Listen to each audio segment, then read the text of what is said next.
Bugun sizlar bilan aqlli zamok haqidagi negativ kommentariyalarga javob qaytaramiz. Boshqalar qanaqa kirib chiqishadi siz bo'lmasangiz. Aqlli zamokimizning xotirasiga siz o'zingizdan tashqari, o'zingiz ishongan insonlaringizni bemalol kirgizib qo'ysangiz bo'ladi. Ya'ni ular ham Face ID va barmoq izi orqali bu eshikdan kirib chiqishligi mumkin. O'g'ribob qulf ekan, bitta Wi-Fi bilan ochib kiraveradi. Hech qaysi o'g'ri sizni ruxsatingizsiz bu eshikni ochib kira olmaydi. Chunki maxsus programma va undagi kod faqatgina sizning telefoningizda bo'ladi. Zamokni o'g'irlab ketishmaydimi? Bu zamokni o'g'irlab ketish iloji yo'q.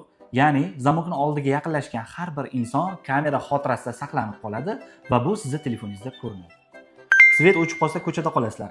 Do'stlar, svet o'chadimi, o'chmaydimi, lekin aqlli zamogimiz ishlayveradi. Chunki aqlli zamok svet orqali emas, o'zini maxsus batareykasi orqali ishlaydi. Zamok darvozadan qimmat bo'lar ekan, atak yaxshi narsa ekan. O'zingizning shaxsiy byudjetingizdan kelib chiqqan holatda aqlli zamoklarimizni 1.300.000 so'mdan 3.500.000 so'mgacha xarid qilishingiz mumkin.